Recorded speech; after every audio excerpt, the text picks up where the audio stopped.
Dans cette vidéo, vous allez apprendre à reconnaître les zones, la position et le rôle des joueurs d'une équipe. Nous allons d'abord voir les zones, puis les positions et les rôles des joueurs. Premièrement, les zones. Les 6 joueurs d'une équipe se répartissent en 2 zones. 3 joueurs dans la zone avant, comprise entre la ligne des 3 mètres et le filet, c'est la zone d'attaque et de contre. Et 3 joueurs dans la zone arrière, comprise entre la ligne des 3 mètres et la ligne de fond. C'est la zone de réception du service et de défense de son camp. Deuxièmement, les positions des joueurs.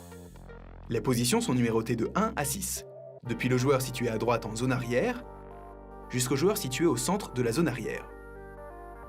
Les 3 joueurs en zone avant sont en position 2 pour l'avant droit, 3 pour l'avant centre et 4 pour l'avant gauche. Les 3 joueurs en zone arrière sont en position 5 pour l'arrière gauche, 6 pour l'arrière centre et 1 pour l'arrière droit. Lorsqu'une équipe gagne le droit de servir, les joueurs tournent dans le sens des aiguilles d'une montre. Le joueur 2 passe en position 1 et va servir.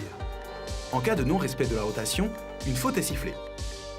Vous pouvez vous référer à notre vidéo sur les fautes de base. Troisièmement, les rôles des joueurs.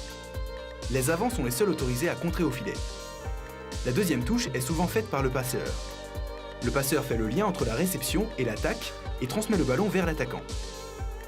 L'attaquant finit le point en frappant généralement la 3e touche de son équipe. Les joueurs arrière réceptionnent le service et défendent l'attaque adverse en passant la balle au passeur.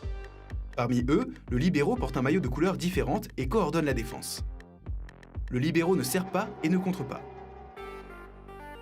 Pour attaquer, les autres arrières doivent prendre leur élan et sauter depuis leur zone. Vous connaissez maintenant les zones, les positions et les joueurs. À vous de jouer!